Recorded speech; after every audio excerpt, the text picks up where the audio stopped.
युग अपने पापा की आवाज सुनकर हक्का बक्का हो गया था। उसे समझ ही नहीं आ रहा था कि उसके साथ हो क्या रहा था। युग के पिता की फिर आवाज सुनाई देती है, युग बेटा, ओ युग बेटा। युग सोचने लग जाता है, पापा की आवाज कैसे आ सकती है? पापा तो 13 साल पहले ही गुजर चुके हैं। जरूर कुछ और बात है। युग उसके पास ही जमीन पर सो रहे कायर को उठाने लग जाता है। युग कायर को उठाते हुए कहता है, कायर, ओ कायर, उठ यार। कायर इतनी गहरी नींद में सो रहा था कि वो नहीं उठ रहा था। कायर के ना उठने पर युग अभिमन्यु को उठाने लग जाता है। युग अभिमन्यु को हिलाते हुए कहता है, अभिमन्यु, ओ अभिमन्यु, उठ भाई, उठना यार। इसलिए कहता हूँ कि इंसान को इतनी नहीं पीनी चाहिए कि कुछ होश ही ना रहे। कायर और अभिमन्यु के ना उठने के बाद युग कछुए को उठाने की उम्मीद छोड़ देता है, क्योंकि वो जानता था जब वो दोनों ही नहीं उठे तो कछुआ क्या उठेगा। युग के पिता की फिर आवाज सुनाई देती है, युग बेटा, हो युग बेटा, ऊपर आओ बेटा। युग खुद से कहता है, ये आवाज तो ऊपर वाले कमरे से आ रही है, पर ऊपर तो कोई नहीं है। फिर ये आवाज ऊपर से कैसे आ सकती है? कहीं घर के अंदर कोई चोर वोर तो नहीं घुस गए? नहीं नहीं, अगर चोर घुसते तो वो पापा की आवाज में बात नहीं करते ना, और ना ही मेरा नाम लेते। जरूर कुछ और बात है और इसका पता लगाना पड़ेगा मुझे। इतना कहकर युग धीरे धीरे सीढ़ियां चढ़ते हुए ऊपर वाले कमरे की ओर जाने लग जाता है। जैसे जैसे युग सीढ़ियां चढ़ते जा रहा था, उसके पिता की आवाज तेज होते जा रही थी। आवाज का पीछा करते करते युग उसी कमरे के सामने आकर खड़ा हो गया था जिस कमरे के अंदर यक्षिणी कैद थी। कोठी में लाइट नहीं थी, जिस कारण चारों तरफ अंधेरा छाया हुआ था, पर दरवाजे के ऊपर बना शैतान का नंबर 666 लाल रंग में चमक रहा था। उसे देखकर ऐसा लग रहा था जैसे उसे अभी अभी किसी ने अपने खून से लिखा हो। युग दरवाजे के सामने खड़ा ही था कि तभी उसे फिर से उसके पिता की आवाज सुनाई देती है, युग बेटा, तुम आ गए। मुझे पता था तुम मुझे मुक्ति दिलाने जरूर आओगे। मैं इतना अभागा बाप हूं कि अपने बेटे का चेहरा आखिरी बार तक नहीं देख पाया। अपने पिता की आवाज सुनकर युग भावुक हो जाता है और वो भी रोने लग जाता है। उसकी आंखों से आंसू टपकने लगते थे। युग के पिता की रोती हुई आवाज सुनाई देती है, मेरी लाश यहीं अंदर है बेटा। मेरी लाश का अंतिम संस्कार करके मुझे मुक्ति दिला दो बेटा। मेरी लाश को बाहर निकालो, दरवाजा खोलो युग बेटा। अपने पिता की आवाज सुनकर युग पूरी तरह भावनाओं में बह चुका था। उसके दिमाग से ये बात निकल ही गई थी कि कमरे के अंदर यक्षिणी कैद है। युग अपने आंसू पोंछते हुए कहता है, मैं मुक्ति दिलाऊंगा पापा, आप फिक्र मत कीजिए, मैं अभी ये सब हटा देता हूँ। युग दरवाजे पर लगे ताबीज को हटाने के लिए अपने हाथ आगे बढ़ाने लग जाता है। युग जैसे ही ताबीज को छूता है, कोई उसका हाथ पीछे से पकड़ लेता है। अचानक किसी को अपना हाथ पकड़ते देख युग डर जाता है, और जब वो पीछे मुड़ता है तो देखता है कि वहां पर अभिमन्यु खड़ा हुआ था, जिसने अपने एक हाथ में मोबाइल का टॉर्च पकड़ा हुआ था तो दूसरे हाथ में युग का हाथ। अभिमन्यु हैरानी के साथ युग से पूछता है, तू यहाँ पर क्या कर रहा है? और ये तू क्या करने जा रहा था? तुझे पता है ना इस कमरे में यक्षिणी कैद है, फिर भी इसे खोलने जा रहा था।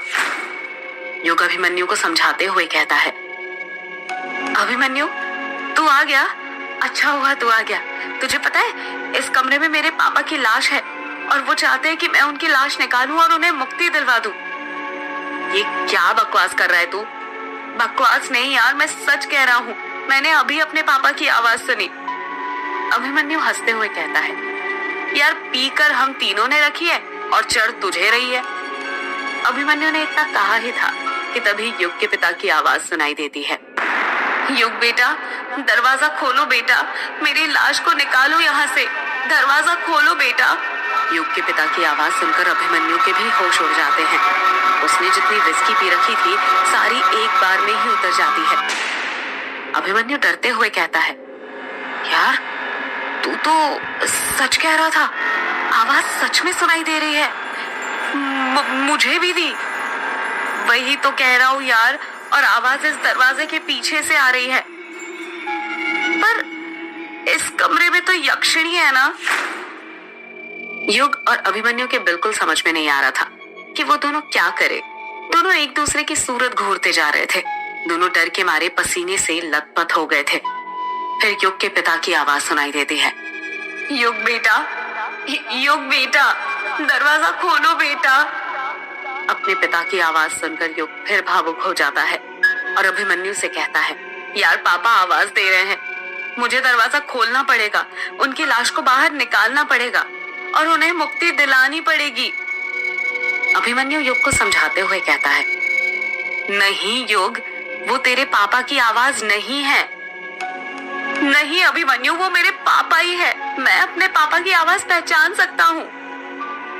यार अब मैं तुझे कैसे समझाऊं, ये यक्षिणी की आवाज है जो तेरे पापा की आवाज निकाल रही है, ताकि तू ये दरवाजा खोल दे और वो आजाद हो जाए।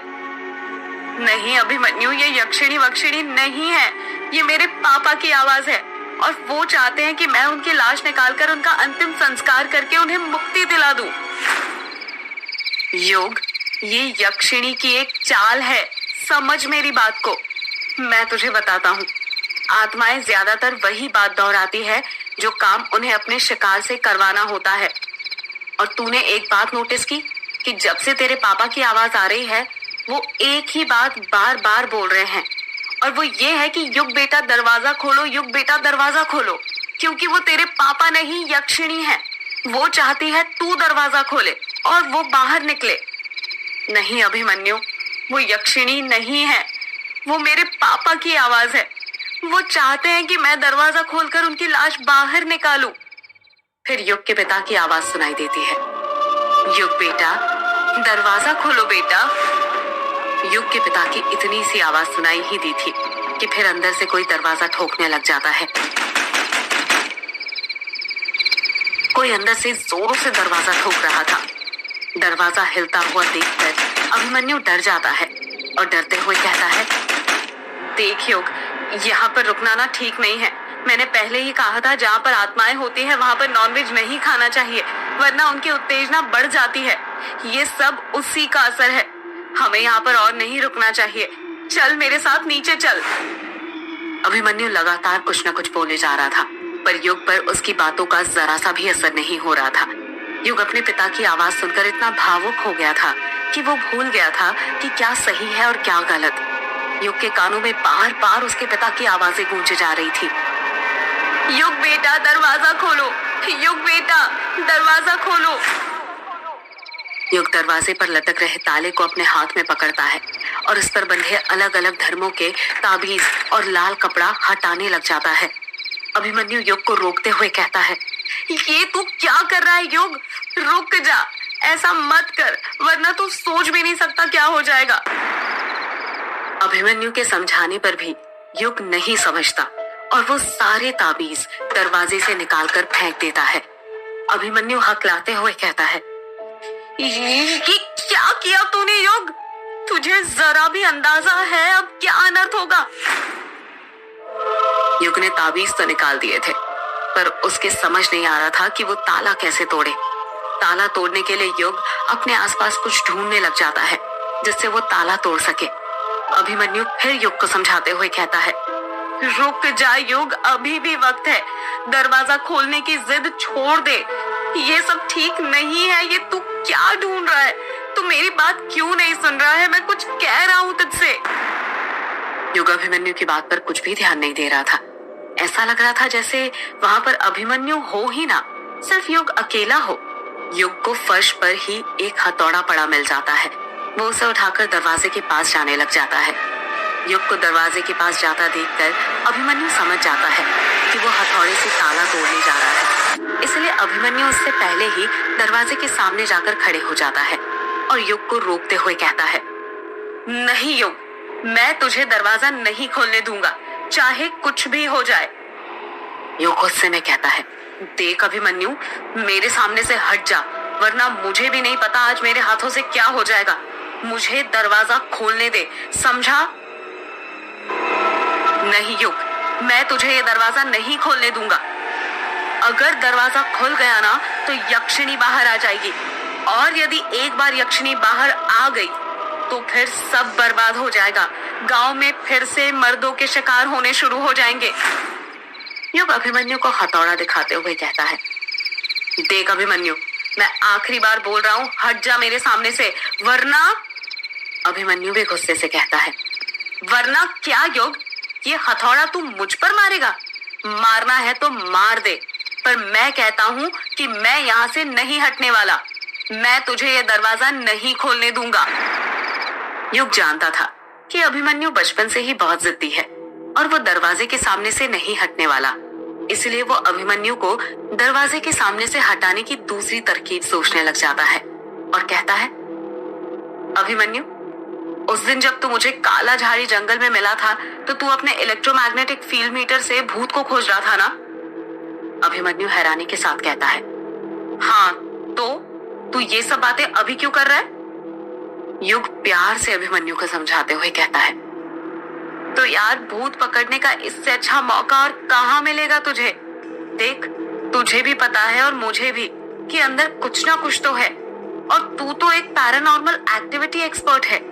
अगर तू ही डरने लग गया तो कैसे चलेगा? जरा सोच के देख, अगर मैंने ये दरवाजा खोल भी दिया और कुछ हुआ भी तो तू उसे पकड़ सकता है ना? आखिर तू एक सर्टिफाइड पैरानॉर्मल एक्टिविटी एक्सपर्ट है। युग, मैं ना भूतों को खोजता और पकड़ता हूँ, यक्षिणी को नहीं, समझा? ये भूत और यक्षिणी में बहुत फर्क होता है। यक्षिणी दूसरे लोक से आई है, उसे काबू में करना मेरे बस की बात नहीं है।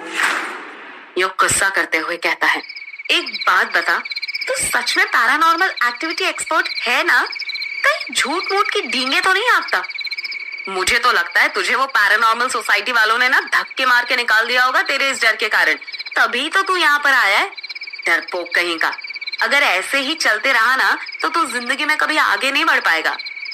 देख युग, तुझे जो बोलना है ना बोल ले, पर मैं तुझे दरवाजा नहीं खोलने दूंगा।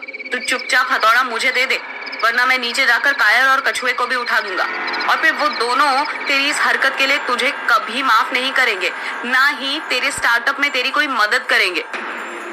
युग समझ जाता है कि अभिमन्यु उसकी बातों में नहीं फंसने वाला, इसलिए वो हथौड़ा अभिमन्यु के हाथों में दे देता है। हथौड़ा हाथ में पकड़ते ही अभिमन्यु के कानों में युग की कड़वी बातें गूंजने लग जाती है। तुझे भगा दिया होगा पैरानॉर्मल सोसाइटी वालों ने, धक्के मार के निकाल दिया होगा, तू जिंदगी में कभी आगे नहीं बढ़ पाएगा। अचानक से अभिमन्यु के हाथ पैर गुस्से के कारण फूलने लग जाते हैं। उसके हाथों की नसें दिखने लग जाती थी। गुस्से के कारण उसका चेहरा लाल हो गया था। पता नहीं अभिमन्यु के मन में क्या आता है कि अगले ही पल वो अपनी पूरी जान से हथौड़े से ताले के ऊपर वार कर देता है और ताला खट से टूट जाता है। ताले के टूटते ही कुछ देर पहले अंदर से जो दरवाजा ठोकने की आवाज आ रही थी वो बंद हो गई थी। अचानक से चारों तरफ खामोशी छा गई थी। ताला टूटते हुए देखकर युग खुश हो गया था। होता भी कैसे नहीं, उसे कमरे के अंदर से उसके पिता की लाश बाहर जो निकालनी थी। अभिमन्यु दरवाजे पर का ताला हटा देता है और उसकी कुंडी खोल देता है। युग और अभिमन्यु दोनों मिलकर दरवाजा खोल देते हैं। जैसे ही दरवाजा खुलता है उसके अंदर से बदबू आने लग जाती है। वो बदबू ऐसी थी जैसे किसी मरे हुए इंसान के शरीर में से आती है। अभिमन्यु अपनी नाक पर हाथ रखते हुए कहता है, इसमें से तो बहुत गंदी बदबू आ रही है यार। युग अभिमन्यु की बात का कुछ जवाब नहीं देता और सीधे कमरे के अंदर घुस जाता है। अभिमन्यु भी युग के पीछे पीछे कमरे के अंदर घुस जाता है। कमरे के अंदर अंधेरा छाया हुआ था जिस कारण ज्यादा कुछ दिखाई नहीं दे रहा था। अभिमन्यु के मोबाइल का टॉर्च भी बार बार बंद चालू हो रहा था। पता नहीं ये कैसे हो रहा था। शायद ये सब कमरे में मौजूद अदृश्य शक्ति के कारण हो रहा था। जैसे जैसे वो दोनों कमरे के अंदर घुसे जा रहे थे बदबू और बढ़ते जा रही थी।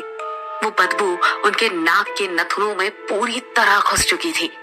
जलती बुझती रोशनी में अभिमन्यु कमरे में अभी तक बस यही देख पाया था कि कमरे में जगह जगह मकड़ी के जाल बने हुए थे और कई सारी किताबें थी। टेबल के ऊपर एक सफेद टाइपराइटर रखा हुआ था जिस पर अभी किसी का सूखा हुआ खून गिरा था। उस टाइपराइटर को देखकर तो अभिमन्यु की जान हलक में ही आ गई थी। कमरे के अंदर खामोशी छाई हुई थी। युग उस खामोशी को तोड़ते हुए कहता है, पापा कहाँ पर है आप? देखिए ना, मैं आ गया। आप मुझे आवाज लगा रहे थे ना पापा? अभिमन्यु दबी हुई आवाज में युग के पैर पर धीरे से लात मारते हुए कहता है, ये तू क्या बोल रहा है? हाँ, किससे आवाज लगा रहा है? युग अभिमन्यु की बात का कुछ जवाब नहीं देता और फिर से अपने पापा को आवाज लगाते हुए कहता है, पापा कहाँ है आप? युग ने इतना ही कहा था कि तभी एक औरत की भिन्नाती हुई आवाज सुनाई देती है, पापा नहीं, यक्षिणी बेटा। ये आवाज सुनकर युग और अभिमन्यु दोनों दंग हो गए थे। युग हकलाते हुए कहता है, कौन? औरत की आवाज सुनाई देती है, मैं यक्षिणी, तेरी मौत। इतना सुनते ही अभिमन्यु फटाक से युग का हाथ पकड़ते हुए कहता है, युग भाग यहाँ से वरना दोनों मारे जाएंगे। युग और अभिमन्यु दोनों दरवाजे की ओर भागने लग जाते हैं। औरत की आवाज सुनाई देती है, रुको, कहाँ जा रहे हो? रुको। युग और अभिमन्यु जितनी तेजी से कमरे से बाहर निकल सकते थे निकल जाते हैं और बाहर निकलते ही दोनों सबसे पहले फटाक से दरवाजा वापस से लगा देते हैं। दरवाजे की कुंडी लगाने के बाद दोनों दरवाजे के नीचे बैठकर लंबी लंबी सांसें लेने लग जाते हैं। अभिमन्यु हाफते हुए कहता है, यार युग, क्या तूने भी अंदर वही आवाजें सुनी जो मैंने सुनी? युग भी हाफते हुए कहता है, हाँ अभिमन्यु, किसी औरत की आवाज से। तू तो सच कह रहा था यार, वो मेरे पापा की आवाज नहीं थी। सॉरी यार, अनजाने में मुझसे गलती हो गई, मुझे माफ कर दे। गलती तो मुझसे भी हुई है, आखिर भूत पकड़ने के चक्कर में ताला तो मैंने ही तोड़ा था ना, मैं ही तो थॉट बन रहा था। क्या वो यक्षिणी इस कमरे से बाहर निकल गई? तूने उसे बाहर निकलते हुए देखा? यार कुछ कह नहीं सकते, आत्माएं अदृश्य होती है, उनकी जिससे मर्जी होती है वही उन्हें देख पाते हैं। क्या फिर कोई तरीका नहीं है पता करने का कि यक्षिणी इस कमरे से बाहर निकली या नहीं?